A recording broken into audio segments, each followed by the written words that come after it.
Hello students, welcome back to my channel. This is Alicia Oberoi, your guide for JKSSB FA exam 2026 और हम लेकर आए हैं आपके लिए आज MCQ सीरीज। देखो बेटा, हमने role of RBI already previous lectures में डिस्कस कर चुके हैं। जिन्होंने वो अटेंड नहीं की क्लास, मेरा सजेशन ये है कि आप पहले वो क्लास अटेंड करके आइए, फिर आप एमसीक्यूज की तरफ आगे बढ़िएगा। ठीक है जी। तो अगर हम फटाफट से थोड़ी बहुत चीजें जो रिवाइज करें, तो आरबीआई की बात की जाए। आरबीआई क्या है? आरबीआई की फुल फॉर्म है reserve bank of India and this is the central bank या सुप्रीम बैंक या अपेक्स बैंक जो इंडिया की सारी मॉनेटरी इकोनॉमिकल ट्रांजैक्शन को या इंस्टीट्यूशंस को संभालता है। ठीक है। तो अगर हम मेन बैंक की बात करें, जो गवर्नमेंट का भी बैंक है, जो हमारे सारे कमर्शियल बैंक जैसे पीएनबी, एचडीएफसी का बैंक है, वो कौन सा है? हमारा RBI, which is the central bank of India. अब बच्चे ये डेट्स याद रख लो कि ये इस्टेब्लिश कब हुआ था। ये 1 अप्रैल 1935 में इस्टेब्लिश हुआ था under the act reserve bank of India act 1934। ये फैक्ट्स हैं जिनको आपको याद रखना है। ठीक है। ये नेशनलाइज कब हुआ था? 1 जनवरी 1949 में। एक्ट में पास हुआ था, इस्टेब्लिश 35 में और नेशनलाइज 1949 1 जनवरी में हुआ था। ठीक है जी। इसके हेडक्वार्टर्स कहाँ है? इसके हेडक्वार्टर्स हैं मुंबई के अंदर। ठीक है। आरबीआई की रिस्पॉन्सिबिलिटी क्या है? आरबीआई की रिस्पॉन्सिबिलिटी है to maintain the monetary, financial and banking stability of the country. मतलब इकोनॉमी में सारे के सारे मॉनेटरी, फाइनेंशियल सिस्टम को, बैंकिंग सिस्टम को मेंटेन करने का काम किसका है? आरबीआई का काम है। पीछे बच्चे जो हमने पीछे आरबीआई, रोल ऑफ आरबीआई पढ़ा ना, उसमें मैंने आपको फंक्शंस ऑफ आरबीआई भी करवाया था। अगर आपको फंक्शंस याद हो तो पहला फंक्शन था इशू ऑफ करेंसी। मैंने सारे फंक्शंस बच्चे डिटेल में पढ़ाए हैं। मेरा आपको यही सजेशन है, वो सब फंक्शंस भी अगर आप पढ़ जाओगे ना, पढ़ के चले जाओगे, तो आपके लिए बहुत आसानी हो जाएगी। Issue of currency. दूसरा फंक्शन था आरबीआई का बैंकर्स बैंक। एक और फंक्शन पढ़ा था हमने, बैंकर टू द गवर्नमेंट। एक और फंक्शन हमने पढ़ा था, lender of the last resort. एक हमने पढ़ा था, fifth function was clearing house function. एक हमने पढ़ा था कस्टोडियन ऑफ फॉरेन एक्सचेंज।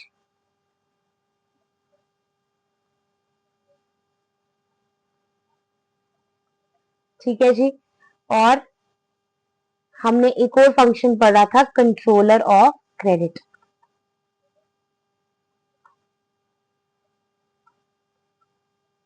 अगर हम आरबीआई की बात करें, आरबीआई अपने क्रेडिट को किस तरीके से कंट्रोल करता है? With the help of monetary policy.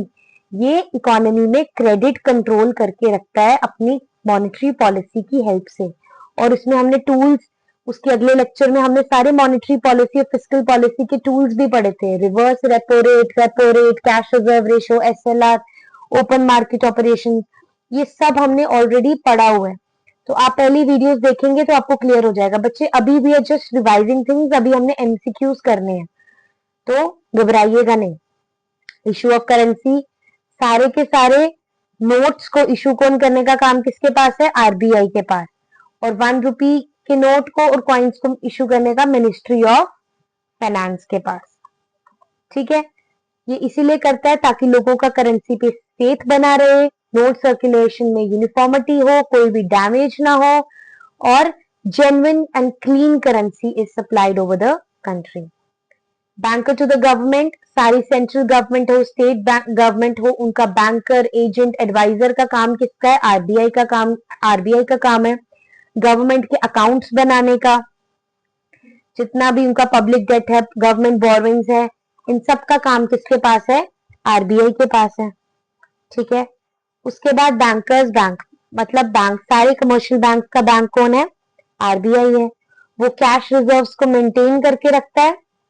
ठीक है, बैंक्स को इन केस ऑफ इमरजेंसी वो रिजर्व वो पैसा देता है, और they act as a lender of last resort, means in case of emergency डूबते को आखिरी सहारा, सारे कमर्शियल बैंक्स का आखिरी सहारा कौन सा है? आरबीआई है। ठीक है, सारे कमर्शियल बैंक्स को लाइसेंस देगा, कमर्शियल बैंक्स को रेगुलेट करता है, एनबीएफसी को रेगुलेट करता है, इंस्पेक्शंस करता है कमर्शियल बैंक्स में। आरबीआई के ऑफिसर्स जाते हैं और चेक करते हैं कि सारे काम सही तरीके से हो रहा है या नहीं हो रहा है। प्रोटेक्ट द जो डिपॉजिटर्स हैं उनके इंटरेस्ट को भी प्रोटेक्ट करके रखता है, और फाइनेंशियल स्टेबिलिटी मेंटेन करने की कोशिश करता है। एनबीएफसी की फुल फॉर्म क्या है? नॉन बैंकिंग फाइनेंशियल कंपनीज, वो companies which are involve in trading traditional savings and current account. ठीक है, जो they are also getting licence from the central banks, और ये भी सेविंग्स वगैरह का काम करते हैं, ट्रेडिंग वगैरह का काम करते हैं। ठीक है, एनबीएफसी का मतलब non banking financial, they are also companies which are dealing in finance and they are non banking. ठीक है, उसके बाद कस्टोडियन ऑफ फॉरेन एक्सचेंज, मतलब हमारा जितना भी foreign exchange is the other name which is given to your foreign currency, उस foreign currency को मेंटेन करने का काम किसका है? आरबीआई का। मतलब डॉलर्स जो भी आते हैं, कितना आ रहा है, कितना जा रहा है, उस सब का कंट्रोल किसके पास है? आरबीआई के पास है। और ये रेगुलेट करता है under which act? Foreign exchange management act FEMA 1999, and it also promote development of this foreign exchange market. हमें ज्यादा से ज्यादा हम डॉलर्स को अर्न करें, और थ्रू एक्सपोर्ट और other things. Promotes financial inclusion. Financial inclusion का मतलब है कि सिर्फ रूरल एरिया अर्बन एरियाज में ही नहीं डेवलपमेंट हो, रूरल एरियाज में, अनडिजर्व्ड एरियाज में, पिछड़े इलाकों तक भी ये बैंकिंग का जो प्रोविजंस है वो पहुंचे। डिजिटल पेमेंट्स वाला कॉन्सेप्ट आए और लोगों को फाइनेंशियल लिटरेसी मिले, फाइनेंस की नॉलेज मिले, सब एरियाज में इक्वल ग्रोथ हो, इकोनॉमिक ग्रोथ हो। This is the one of the function of RBI. ठीक है, regulator of payments and settlement system, ये सारी आपकी यूपीआई, आरटीजीएस, आईएमपीएस, ये एनएफ्ट, ये सब किसके पास कंट्रोल है? आरबीआई के पास कंट्रोल है कि वो एफिशिएंटली, सेफली पेमेंट सिस्टम को मेंटेन करे और चीज लोगों तक चीजें पहुंचाए। जो आपकी डिजिटल ट्रांजैक्शंस है उसको भी सेफ तरीके से रखें। Let us read this one liners. RBI central bank of India establish 1 जनवरी, हमने सब पढ़ लिया। हेडक्वार्टर्स मुंबई में। 1 रुपी नोट ये नहीं करता, वो मिनिस्ट्री ऑफ फाइनेंस करता है। Acts as a banker of the government, bankers bank, lender of last resort, NBFC bank सबको कंट्रोल करता है। Managers foreign exchange reserves. ठीक है जी, आगे चलते हैं। आरबीआई कब स्टैब्लिश हुआ था? हमने पढ़ लिया 1935। ठीक है, दीज आर द एमसीक्यूज। उसके बाद हम आरबीआई नेशनलाइज कब हुआ? हमने अभी देखा 1949। हेडक्वार्टर्स मुंबई में है, ये भी हमने देखा। ठीक है, उसके बाद इंस्टीट्यूट, बैंकर, सारे बैंक का बैंकर कौन है? अभी हमने पढ़ा सारे बैंक का बैंक कौन है? फादर बैंक कौन है? आरबीआई है। ठीक है, अब जितने भी 1 रुपी के नोट हैं और जो कॉइन्स हैं वो कौन इशू करता है? गवर्नमेंट ऑफ इंडिया, या आपकी आ जाएगी मिनिस्ट्री ऑफ फाइनेंस। ठीक है जी, आगे चलते हैं। Foreign exchange, RBI regulates foreign exchange under FEMA 1999, ये अभी हमने पढ़ा। और फेमा की फुल फॉर्म क्या थी? Foreign exchange management act 1990। अब आरबीआई का फंक्शन क्या नहीं है? इशू ऑफ करेंसी फंक्शन है, मॉनेटरी पॉलिसी बनाना फंक्शन है, रेगुलेशन सारे बैंक्स को रेगुलेट करना फंक्शन है, लेकिन कलेक्शन ऑफ इनकम टैक्स उसका फंक्शन नहीं है। आगे चलते हैं। RBI is the commercial bank है? नहीं, बिल्कुल नहीं, the central bank of India. So these are the questions जिनकी हाई प्रोबेबिलिटी है जेके एसएसबी एग्जाम में। आगे चलते हैं हम अपने 50 एमसीक्यूज की ऊपर। ये वाली डेट तो देखो कितनी बार आ गई। RBI was established on, important, this was established on 1 अप्रैल 1935। उसके बाद RBI was established under RBI act 1934। ये हमने कितनी बार डिस्कस कर लिया। नेशनलाइज 1949 और डेट है आपकी, अगर 1 अप्रैल को एस्टैब्लिश हुआ तो 1 जनवरी 1949 में it was nationalized. Headquarters Mumbai में है। RBI is the apex bank of India और it is known as the supreme bank of India. तो प्राइमरी ऑब्जेक्टिव ऑफ आरबीआई क्या है? प्राइमरी ऑब्जेक्टिव आरबीआई का यही है कि वो इकोनॉमी में फाइनेंशियल स्टेबिलिटी, मॉनेटरी और इकोनॉमिक स्टेबिलिटी को मेंटेन करे। मतलब ना इकोनॉमी में इन्फ्लेशन हो, ना इकोनॉमी में डिफ्लेशन हो। ये कोशिश किसकी होती है? आपकी आरबीआई की। Through the monetary policy of it controls credit, पैसे को कंट्रोल करके रखता है। आगे चलते हैं। RBI is known as the bankers bank. सारे कमर्शियल बैंक का फादर बैंक कौन सा है? आरबीआई ही होता है। ठीक है। आरबीआई एक्ट एज द सारी गवर्नमेंट का, देखो बेटा एक चीज मैं आपको बता दूं, गवर्नमेंट का चाहे वो सेंट्रल है चाहे वो स्टेट है, या सारे कमर्शियल बैंक्स का बैंक कौन है? वो है हमारा आरबीआई। लेकिन हम सारे पब्लिक का, पब्लिक मतलब हम इंडिविजुअल्स या सारे के सारे आपकी बिजनेस हाउसेस या फर्म्स, इनका बैंक कौन है? Commercial banks. ठीक है। विच institution formulates monetary policy of India? Monetary policy कौन फॉर्मुलेट करता है? आरबीआई। और अगर आपसे पूछ ले फिस्कल पॉलिसी कौन फॉर्मुलेट करता है, वो आ जाएगी आपकी गवर्नमेंट। फिस्कल पॉलिसी कौन करता है? गवर्नमेंट। उसके बाद नेक्स्ट आरबीआई कंट्रोल्स, यहां पर अगर इन्फ्लेशन आ जाएगा वो भी लिख सकते हो, अगर यहाँ पे डिफ्लेशन आ गया वो भी लिख सकते हो। इकोनॉमी, आरबीआई दोनों को कंट्रोल करने की कोशिश करता है। पॉपुलेशन कंट्रोल करना आरबीआई का काम नहीं है। एग्रीकल्चर एजुकेशन के लिए आरबीआई का काम नहीं है। आरबीआई का काम सिर्फ क्रेडिट को कंट्रोल करना for economic stability, which is not a function of RBI. Obviously collection of income tax already discussed. कुछ एमसीक्यूज रिपीटेड भी हैं। आरबीआई इश्यूज सारे के सारे करेंसी नोट, चाहे वो 2 रुपए का है चाहे वो 500 रुपए का है, सारों के ऊपर क्या लिखा होता है? Reserve bank of India. बाकी अगर आपने 1 रुपए का नोट देखा होगा ना, उसके ऊपर लिखा होगा गवर्नमेंट ऑफ इंडिया। ठीक है। सारे 1 रुपए के नोट और कॉइन्स कौन करता है? Ministry of finance. 1 rupee note is issued by Government of India. Coins are issued by Government of India. RBI acts as a lender of first resort or last resort? Last, आखिरी सहारा। RBI regulates all the commercial banks. School, university, panchayat से RBI का कोई लेना देना नहीं है, लेकिन सारे के सारे कमर्शियल बैंक कौन रेगुलेट करता है? RBI. Then RBI manages, RBI क्या मैनेज करता है? RBI is basically the custodian of foreign exchange। RBI क्या है? कस्टोडियन ऑफ फॉरेन एक्सचेंज है। कितने डॉलर्स आ रहे हैं, कितने डॉलर्स जा रहे हैं, वो किसका काम है? आरबीआई का काम है। ठीक है जी। आगे चलें। चलिए।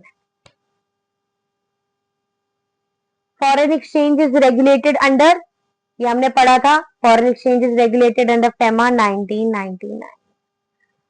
ठीक है, फेमा इनैक्ट कब हुआ? FEMA is enacted in 1999। RBI maintain क्या करके रखता है? Cash reserves. जितने भी हमारे कमर्शियल बैंक्स हैं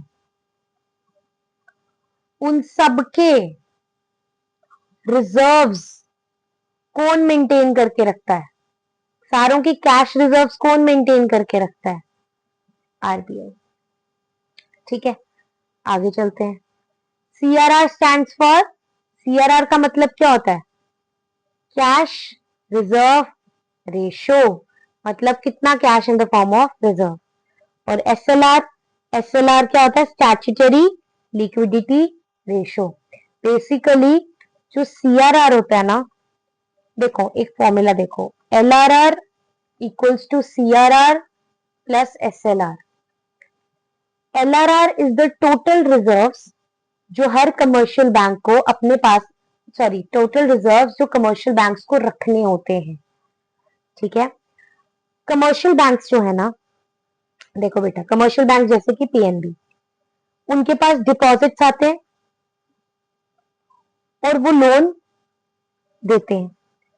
अब डिपॉजिट का पैसा ही है जो लोन की फॉर्म में वो देंगे, लेकिन सारे का सारा डिपॉजिट का पैसा वो लोन की फॉर्म में नहीं दे सकते। उनको कुछ पैसा इन द फॉर्म ऑफ रिजर्व्स रखना पड़ता है। ठीक है, कुछ पैसा उनको आरबीआई के पास रिजर्व्स के में रखना पड़ता है और कुछ पैसा रिजर्व्स की फॉर्म में उनको अपने पास, खुद के पास रखना पड़ता है। जो आरबीआई के पास रखना होता है उसको बोलते हैं सीआरआर, कैश रिजर्व रेशो, और जो लिक्विड एसेट्स खुद के पास रखने होते हैं उसको बोलते हैं एसएलआर, स्टैट्यूटरी लिक्विडिटी रेशो। ये सब चीजें हमने मॉनेटरी पॉलिसी में ऑलरेडी डिस्कस की हुई है। जो बच्चे कंफ्यूजन में हैं तो वो प्लीज जाइए पुराने लेक्चर्स देखिए, कुछ टाइम नहीं लगेगा, नोट्स बनाइए तो things are very easy. Repo rate मतलब, repo rate is the rate at which RBI commercial banks को लोन देता है। ठीक है, अब आपको पता है आप जब भी किसी को लोन देते हो लेते हो उस पर इंटरेस्ट होता है, तो जिस इंटरेस्ट रेट पर आरबीआई कमर्शियल बैंक्स को लोन देता है उसको बोलते हैं रेपो रेट। और अगर ये इंटरेस्ट शॉर्ट टर्म नीड्स के लिए है तभी हम उसको रेपो रेट बोलेंगे। अगर ये जो RBI lends to commercial banks है वो interest is for long term needs, अगर वो लॉन्ग टर्म नीड्स के लिए है तो उसको हम क्या बोलते हैं? उसको हम बैंक रेट बोलते हैं। दोनों ही रेट ऑफ इंटरेस्ट है जिसपे आरबीआई कमर्शियल बैंक को लोन दे रहा है, लेकिन अगर शॉर्ट टर्म नीड्स के लिए तो उसको रेपो रेट, अगर लॉन्ग टर्म है तो bank rate. Reverse repo rate मतलब, रिवर्स रेपो रेट मतलब अब कमर्शियल बैंक्स जब अपना डिपॉजिट्स करवाते हैं आरबीआई के पास, कमर्शियल बैंक्स अपना जो सरप्लस पैसा है आरबीआई के पास डिपॉजिट करवाता है, आरबीआई उसके बदले में इंटरेस्ट देता है, उसको बोलते हैं आप रिवर्स रेपो रेट। तो यहां पर एग्जैक्टली यहां पर लिखा है RBI borrows from bank, this is not exact term. Reverse repo rate is the interest eight which commercial banks give loans, deposits to the RBI। ठीक है, आगे चलते हैं। बेसिकली रिवर्स रेपो रेट में आरबीआई को क्या जरूरत पड़ेगी बोरो करने की? जब कमर्शियल बैंक्स अपना सरप्लस आरबीआई के पास देते हैं, वो सरप्लस पे जो इंटरेस्ट आरबीआई से अर्न करते हैं उसको बोलते हैं reverse repo rate. Open market secure operations मतलब सिक्योरिटीज का खरीदना बेचना। तो RBI on the behalf of government securities को सेल करती है और बाय करती है। ठीक है, इन्हीं को बोलते हैं, बाइंग एंड सेलिंग को ही बोलते हैं ओपन मार्केट ऑपरेशंस। आगे चलते हैं। आरबीआई किसके लिए रिस्पॉन्सिबल है? कि भाई इकोनॉमी में फाइनेंशियल, इकोनॉमिक, मॉनेटरी स्टेबिलिटी बनी रहे, प्राइस स्टेबिलिटी के लिए। उसका कोई लेना देना कि डिफेंस में क्या चल रहा है, इलेक्शन में क्या चल रहा है, सेंसस में क्या चल रहा है।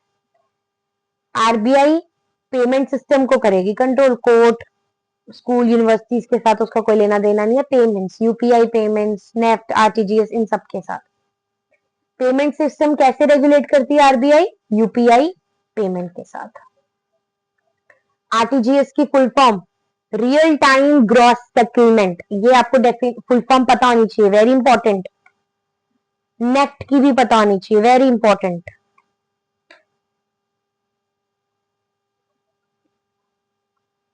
नेफ्ट की होती है नेशनल इलेक्ट्रॉनिक फंड ट्रांसफर, ठीक है। Next IMPS, IMPS is immediate payment service, this is also important, these full forms are बच्चे इंपॉर्टेंट, आईएमपीएस की भी। आरबीआई किसके लिए प्रमोट करता है? ये अभी हमने पढ़ा, उसका कोई लेना देना पोल्यूशन पॉपुलेशन के साथ नहीं है, कि इकोनॉमी में फाइनेंशियल लिटरेसी आए, रूरल एरियाज भी अपलिफ्ट हो, इन सब में उसका आरबीआई प्रमोट करता है। आरबीआई किसको सुपरवाइज करता है? बैंक्स और एनबीएफसी को, ये हमने पढ़ा था। नॉन बैंकिंग फाइनेंशियल कंपनीज और बैंक्स को सुपरवाइज करने का काम किसका है? आरबीआई का। आरबीआई इंस्पेक्शन करता है कमर्शियल बैंक्स की। आरबीआई इन डिपॉजिटर्स के इंटरेस्ट को मेंटेन करने की कोशिश करता है। आरबीआई इंडिया का सेंट्रल बैंक है। नेक्स्ट आ गया आपका ये, monetary policy committee was constituted under RBI act 1934। अब बच्चे आप पूछोगे ma'am what is monetary policy committee? वो कमेटी आरबीआई की जिसमें गवर्नर्स वगैरह भी होते हैं, गवर्नमेंट ऑफ इंडिया के भी लोग होते हैं, वो कमेटी जो डिसाइड करेगी कि क्या रेपो रेट होगा, क्या बैंक रेट होगा, जो आरबीआई के जितने भी डिसीजंस हैं उनके लिए कमेटी जो बनती है आरबीआई की उसको बोलते हैं मॉनेटरी पॉलिसी कमेटी। अमेंड कब हुई थी? 2016 में, याद रखना। आरबीआई का जो गवर्नर होता है वो कौन अपॉइंट करता है? Central government. आरबीआई की पॉलिसी क्या कहती है? प्राइस स्टेबिलिटी मेंटेन करके रखो, ना कि इन्फ्लेशन हो। Inflation means increase in prices and increase in prices, and deflation भी ना हो। Deflation means decrease in prices. दोनों ही सिचुएशन इकोनॉमी के लिए खराब है। नेक्स्ट आ गया क्वांटिटेटिव टूल्स। ये देखो, डायरेक्ट स्वाशन, क्रेडिट राशनिंग, ये सारे मॉरल स्वाशन, ये सारे क्वालिटेटिव हैं, पिछली क्लास में पढ़ाए गए हैं। बस रेपो रेट, बैंक रेट जिसमें नंबर्स इन्वॉल्व है, ये होते हैं क्वांटिटेटिव। और क्वांटिटेटिव और क्वालिटेटिव के बीच का ये डिफरेंस है, क्वांटिटेटिव जनरल होते हैं जो हर एक बैंक में अप्लाई होते हैं, और क्वालिटेटिव स्पेसिफिक होते हैं जो स्पेसिफिकली एक ब्रांच के लिए या बिजनेस एक्टिविटीज के लिए अप्लाई किए जाएंगे। क्वालिटेटिव अभी बढ़ाया, मॉरल सेशन, ये जो है सीआरआर, एलआरआर, एसएलआर, ये सब रेपो रेट, बैंक रेट, ये सब क्वांटिटेटिव है। आरबीआई बैंक्स को क्या देता है? लाइसेंस देता है। आरबीआई बैंकिंग सिस्टम को रेगुलेट कर रहा है। इन्फ्लेशन कैसे कंट्रोल कर सकते हैं, ये तो हम अभी एमसीक्यूज और करेंगे ना इससे रिलेटेड मॉनेटरी पॉलिसीज में, फिर हमें और ज्यादा अच्छे से क्लियर होगा। अभी हम रोल ऑफ आरबीआई के हिसाब से देख लेते हैं। देख लो, रिवाइज हो जाएगा, आपको इसका भी लेक्चर हो चुका है।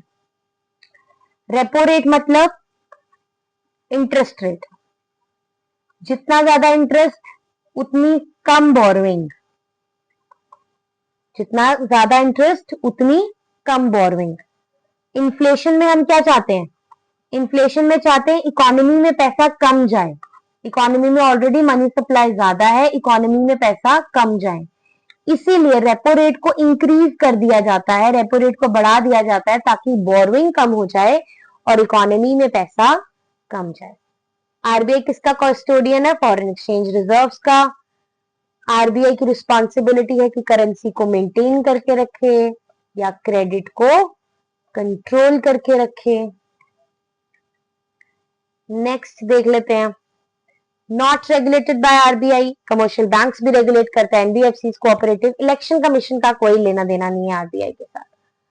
आरबीआई का रोल यही है कि फाइनेंशियल स्टेबिलिटी, इकोनॉमिक स्टेबिलिटी को मेंटेन करे। हाईवे शाईवे बनाना आरबीआई का के साथ का उसका कोई लेना देना नहीं है।